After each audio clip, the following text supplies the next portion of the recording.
आप सभी का स्वागत है प्रतिभा क्लासेस में। आज हम पढ़ेंगे रीतिकाल का नामकरण, परिस्थितियाँ एवं विशेषताएं। आज हम रीतिकाल को विस्तृत रूप से जानेंगे।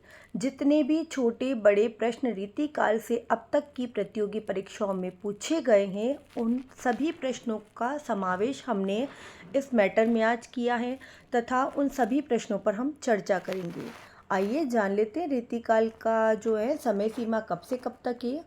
तो वर्ष 1650 से की अवधि जो है ईस्वी से लगाकर 1857 ईस्वी तक की समय सीमा को हम रीतिकाल के नाम से जानते हैं।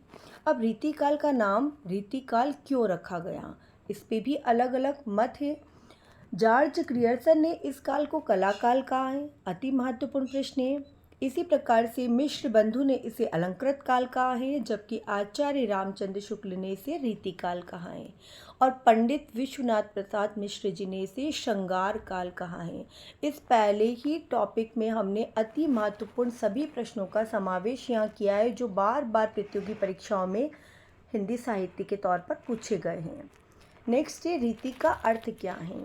रीति का अर्थ होता है पद्धति, एक ऐसी पद्धति जिसमें रस, अलंकार, गुण, ध्वनि, नायिका भेद आदि काव्य के अंगों का विवेचन करते हुए लक्षण बताते हुए जो काव्य रचना रची गई है उसे रीतिकाल कहा गया या रीति ग्रंथ कहा गया।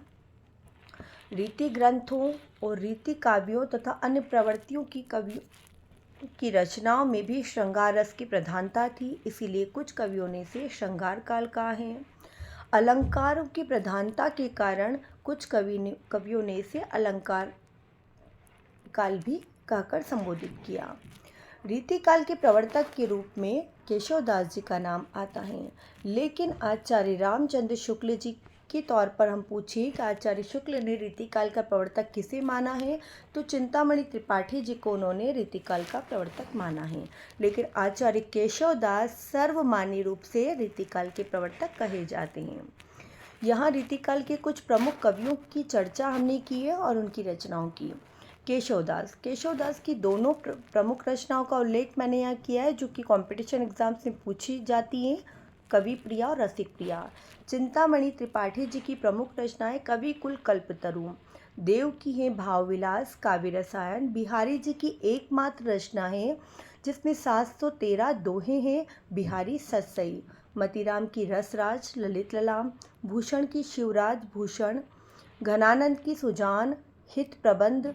पद्माकर की जगत विनोद, पद्माभरण आदि प्रमुख रचनाएं हैं। ये सभी रीतिकालीन महत्वपूर्ण कवि माने जाते हैं। रीतिकाल के कवियों को मुख्यतः हमने यहाँ 3 वर्गों में रखा। पहले वे कवि जिन्होंने रीतिबद्ध कवि जिन्होंने रीति ग्रंथों की रचना की है, ऐसे कवि जिन कवियों ने रीति ग्रंथों में लक्षण ग्रंथों का निर्माण किया और अपने ग्रंथ बनाए हैं, जिसमें से केशवदास, मतीराम, देव और चिंतामणि त्रिपाठी जी का नाम प्रमुख रूप से आता है। रीति सिद्ध कवि, ऐसे कवि जिन्हें रीति शास्त्र का ज्ञान तो था, वे रीति परंपरा का पालन भी करते थे, परंतु रीति ग्रंथ न लिखकर सीधे ही उन्होंने काव्यों की रचना की। उसमें एकमात्र कवि का नाम आता है बिहारी जी और उनकी रचना है बिहारी सतसई। नेक्स्ट है अपना रीति मुक्त कवि, ऐसे कवि जिन्होंने रीति परंपरा को नहीं माना तथा स्वतंत्र रूप से उस समय में काव्य की रचना की। उसमें प्रमुख कवि आते हैं घनानंद, बोधा, आलम और ठाकुर। ये सभी प्रश्न अति महत्वपूर्ण हैं जिन प्रश्नों की मैंने यहाँ चर्चा की है। अब बात करते हैं रीतिकाल में तीनों प्रमुख धाराओं के अतिरिक्त भी कुछ काव्य रचनाएं लिखी गई, जैसे नीति संबंधी काव्य, भक्ति संबंधी काव्य, वीर काव्य आदि। अब रीतिकालीन परिस्थितियों को जान लेते हैं। हम सभी जानते हैं हिंदी साहित्य में 1650 से लगाकर 1857 ईस्वी तक के समय को रीतिकाल के नाम से जाना जाता है। यह काल समृद्धि विलासिता का काल था। श्रृंगार की अधिकता इस युग में हमें दिखाई देती है। कला, वासना पूर्ति आदि के आधार पर इस समय की काव्य रचनाओं पर भी इनका प्रभाव दिखाई दिया। वह तात्कालीन परिस्थितियां भी हम यहाँ देखते हैं, तो देखते हैं कि राजनीतिक परिस्थितियों की चर्चा करते हैं। राजनीतिक दृष्टि से यह 200 साल का समय मुगल काल में शाहजहाँ से लेकर लॉर्ड डिंग तक के समय की सीमा को हमने यहाँ लिया। इसमें शाहजहाँ की सुंदर कला प्रियता का युग भी कहा जाता है और औरंगजेब की धार्मिक कट्टरता, नादिर शाह, अहमद शाह अब्दाली के कत्ले-आम, नरहंसता की घटनाएं भी इस काल में घटित हुई। अंग्रेजों की कूटनीतियाँ भी इस काल में देखी गई। छोटे छोटे राज्यों और सरदारों सामंतों का इस परेशानियों में अंग्रेजी शासकों की अधीनता स्वीकार कर लेना और आंख मूंद कर दरबारी कवि जो थे वो अपने राजाओं की प्रशंसा करते थे, उनकी विलासिता का वर्णन करते थे और उनके मनोरंजन का कार्य करते थे। यही यहाँ पर रीतिकालीन महत्वपूर्ण परिस्थितियाँ राजनीतिक तौर पर बताई जाती है कि जितने भी राजा थे उनके जो कवि थे वो दरबारी कवि थे, वो दरबार में रहकर राजाओं की वीरता, शौर्यता, विलासिता आदि का वर्णन किया करते थे। सामाजिक परिस्थितियाँ कैसी थी? सामाजिक दृष्टि से यह काल घोर पतन का युग था। वह सामंती युग था जो सामंतवाद के अपने सभी दोषों से युक्त माना जाता था। बहुत बड़ी बात यहाँ पर हम लोगों ने बताई है और स्पष्ट किया है। इसी लाइन से हमें रीतिकाल की सामाजिक परिस्थितियाँ स्पष्ट हो जाती है। नारी को अपनी संपत्ति मानकर उसका भोग उसके जीवन का मूल मंत्र हो गया था। सुरा और सुंदरी राजा और प्रजा के लिए महत्वपूर्ण हो गए थे। नैतिक मूल्यों का पूर्ण रूप से पतन हो चुका था। हिंदू धर्म के लोग अपने भगवान राम और कृष्ण का अधिक श्रृंगार ही नहीं करते बल्कि उनकी लीलाओं में भी अपने विलासी जीवन को खोजने लगे थे। रूढ़िवादिता के अत्यधिक बढ़ जाने से मुसलमान जीवन की वास्तविकता से दूर हो गए थे और चारों तरफ घोर अत्याचार हो चुका था।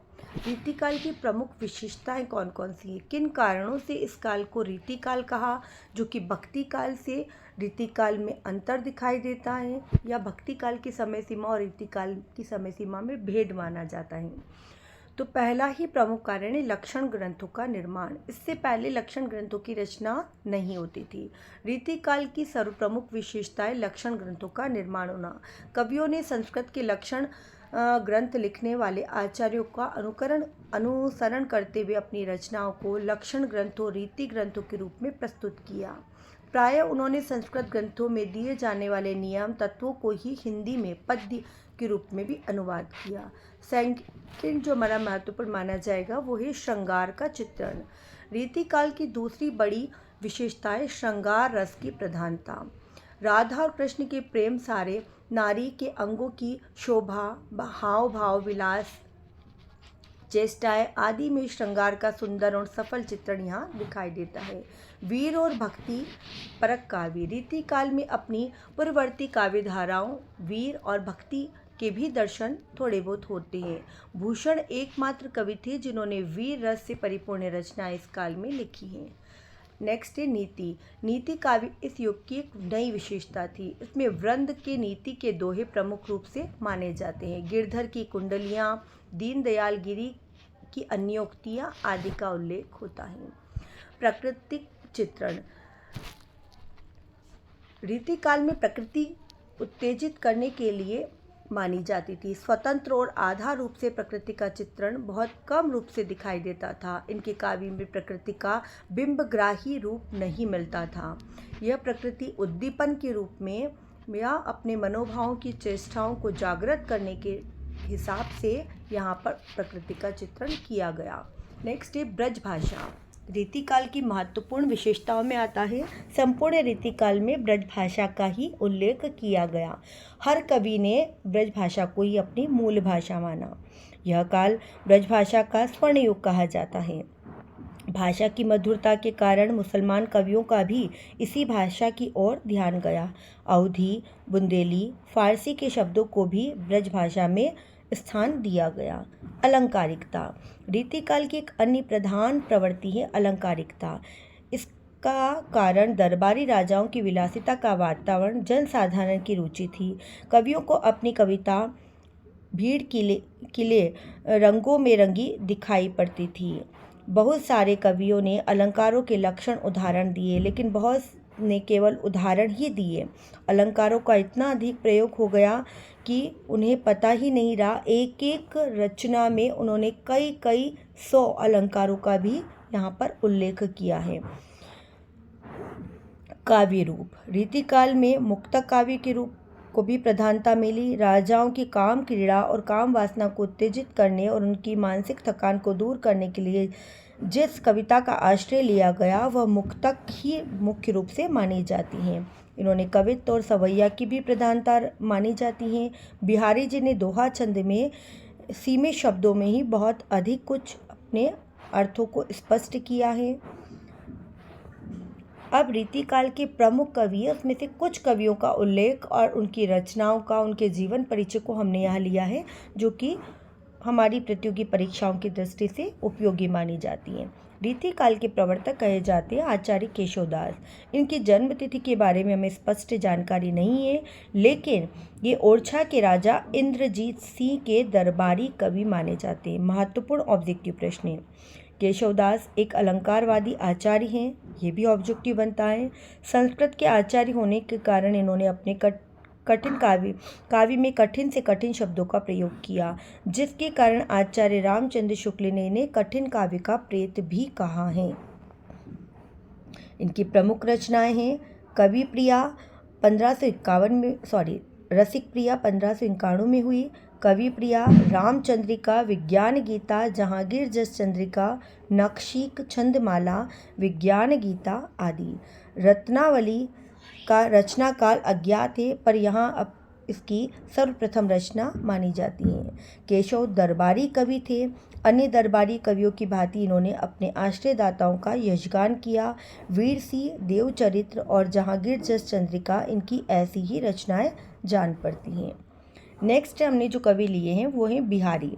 रीतिकाल के सबसे अधिक लोकप्रिय कवि माने जाते हैं कवि बिहारी। ये रीति सिद्ध कवि कहे जाते हैं। इनका जन्म अनुमानतः सन 1600 ईस्वी में ग्वालियर के पास बसुआ गोविंदपुर नामक गांव में माना जाता है। ये जयपुर के राजा जयसिंह के दरबारी कवि थे। महत्वपूर्ण प्रश्न है ये भी। इनकी कथा है कि राजा जयसिंह अपनी नई रानी के प्रेम में इतने डूब गए थे कि महल से बाहर तक नहीं निकलते, कामकाज की ओर ध्यान भी नहीं देते। मंत्री आदि लोग इससे बड़े चिंतित हो गए थे, किंतु राजा से कुछ कहने को किसी की सामर्थ्य नहीं थी। बिहारी ने यह कार्य सिर्फ अपने एक दोहे के माध्यम से ही पूर्ण किया। वो जो दोहा परीक्षा में कई बार पूछा गया है। नहीं पराग नहीं मधुकर मधु, नहीं विकास इहकाल, अली कली ही सो बिंध्यो, आगे कौन हवाल। इस दोहे ने राजा पर मंत्र जैसा कार्य किया। वे अपनी रानी के प्रेम पाश से मुक्त होकर पुनः अपने राजकाज को संभालने लगे। अब बात आती है, इस दोहे ने राजा पर ऐसा कार्य किया कि वे पूरी तरह से फिर से अपने राजपाट को संभालने लगे। बिहारी जी से ने अनेक महत्वपूर्ण दोहों की रचना की। इसीलिए कहा जाता है कि बिहारी ने अपने दोहों में गागर में सागर भर दिया। ये उक्ति कई बार बिहारी के दोहों के लिए भी ली जाती है। बिहारी जी ने लगभग 719 या 713 दोहे अपनी रचना बिहारी सतसई में दिए हैं। एक एक दोहा हिंदी साहित्य का रत्न माना जाता है। बिहारी लाल की कविता मुख्यतः श्रृंगार विषय पर आश्रित है। इन्होंने श्रृंगार के संयोग और वियोग दोनों पक्षों का वर्णन किया है। नेक्स्ट हमने महत्वपूर्ण कवि लिए कवि घनानंद। ये रीति मुक्त प्रमुख कवि माने जाते हैं। इनका जन्म 1689 ईस्वी दिल्ली में हुआ। रीति मुक्त धारा के बड़े ही प्रभावशाली कवि थे। ये दिल्ली के बादशाह मोहम्मद शाह के मीर मुंशी कहे जाते हैं। सुजान नामक एक स्त्री से इनका अटूट प्रेम था। इसी प्रेम के कारण घनानंद बादशाह के दरबार में एक बार बादशाह का अपमान कर बैठे, जिससे नाराज होकर बादशाह ने इन्हें दरबार से निकाल दिया। निकालने के बाद ये निराश होकर कहाँ चले गए? वृंदावन चले गए। महत्वपूर्ण प्रश्न ये सभी निम्बार्क संप्रदाय में दीक्षित हुए। पूछे जाते हैं कि कौन सा रीतिकालीन कवि है जो कि निम्बार्क संप्रदाय में दीक्षित था? तो कवि घनानंद। कहाँ चले गए थे? वृंदावन।